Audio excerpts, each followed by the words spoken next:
Սամվել Կարապետյանի։ Ժողովուրդ ջան, միակ շատ կարևոր հանգամանքի մասին եմ ուզում խոսել, որը ըստ էության ընդգծում է այն ապօրինությունները եւ հալածանքը, որ կա այսօր Սամվել Կարապետյանի նկատմամբ։ Առաջինը, որի մասին կուզեմ խոսել, մեր ազգային արժեքներն են։ Սամվել Կարապետյանը իր ամբողջ կյանքի ընթացքում ապացուցել է ոչ միայն խոսքով, այլ գործով, որ ինքը ամբողջությամբ իր արյունով, ոսկորով, ամբողջ էությամբ հայ է եւ իր արած գործերով հազար անգամ ցույց է տվել, որ իր արած գործերը նպաստել են հայ ժողովրդի ամրացմանը եւ Հայաստանի Հանրապետության ուժեղացմանը։ Սամվել Կարապետյանի նկատմամբ ապօրինի հետապնդումը պայմանավորված է առաջի հերթին իր ազգային կերպարով։ Այսօր Նիկոլ Փաշինյանը իր ամբողջ էությամբ չարիքով տրամադրված է մեր ազգային արժեքների եւ ազգային պատկանելիության նկատմամբ։ Մենք տեսնում ենք, որ վերջին մի քանի տարում Նիկոլ Փաշինյանը պարբերաբար հալածում է մեր ազգային արժեքները, հալածում է մեր ինքնությունը, ու այսօր այս վերջին խրամատն է, վերջին պաշտպանական գիծն է, որից հետո չենք ունենալու այն Հայաստանի պատկերը, որը որ հիմա կա։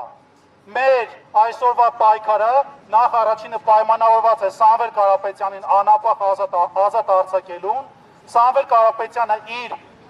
գործով, իր մտքով, իր ոգով միշտ էլ լինելու է ուժեղ, անկախ նրանից դա կտևի կալանքը մենք տեսել ենք, այսինքն փաստեր, որ լավ 5 օր հետո կպայմանավորվեն, լավ 10 օր հետո կպայմանավորվեն, բայց արդեն շուրջ 9 ամիս է Սամվել Կարապետյանը գտնվում է ապօրինի անազատության մեջ։ Ինչի համար մի հատ պարզ արտահայտության, որ եթե քաղաքական գործիչները չկարողանան այս հարցին լուծում տալ, մենք էլ մեր ձևով կմասնակցենք։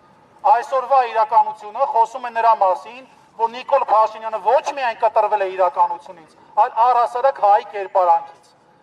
Իմ գործընկերը շատ ճիշտ նշեց, ասելով, որ դուրս է գնում հանձնարարություն ստանում, այստեղ գալիս մատա թափ տալի այն մարդկանց նկատմամբ կամ վրա, ով ինչ որ չափով եւ մեծ չափով նաեւ ունենում է ազգային արժեքներ եւ նպատակ ունի Հայաստանի Հանրապետության խայտարակ իրավիճակը վերականգնելու։ Այսօր մեր բողոքի ակցիան պայմանավորված է ապօրինություններով, պայմանավորված է մեր ազգային արժեքները հալածելով, դրա դեմ գործողություն եւ առհասարակ մեր ընկալումը այսօրվա process-ին հետեւյալն է, որ Սամվել Կարապետյանը պետք է գտնվի ազատության մեջ եւ եթե մի քիչ ավելի ժողովրդավարական խոսքով ասեմ, այդքան տղայք բաց թողեք, տեսնենք ընտրություններով կարաք հաղթեք, թե չէ կալանավորելով մարդու շատ հեշտ է, էլի ասենք, որ դուք ըստ էության մենք պայքարում ենք մեր ինքնիշխանության, չգիտեմ, այնտեղ մեր անկախության համար, Հայաստանը Հանրապետությունը վերջին մի քանի տարում զերծել է եւ ինքնիշխանությունը եւ առհասարակ մեր անկախությունը։ Մենք շատ լավ տեսնում ենք, երբ որ գնում եք դուրս Թուրքիայի եւ Ադրբեջանի Հանրապետության ղեկավարներից, ինչպիսի ժպիտով, կուզուպարզ լինելով, խնդրելով, ոնց եք իրանց հետ շփվում։ Իսկ երադառնալով Հայաստան, աչ ու ձախ ու մասեք հալածում եք, անկախ նրանից այդ մարդ ունի քաղաքական ընկալում թե չէ։ Ամենավառ օրինակը հայ առաքելական Սուրբ եկեղեցու դեմ ձեր արշավանքն է։ Սա իմ որպես հայ, որպես Հայաստանի Հանրապետության քաղաքացու պատվի հարց է։ Ես չեմ կարող իմ ինքնությունը կորցնել եւ ուժեղ Հայաստան կուսակցությունը նաեւ դրա համար է ստեղծված, պաշտպանելու մեր ազգային ինքնությունը։ Հետևաբար, ազատություն Սամվել Կարապետյանին, ազատություն Հայաստանին։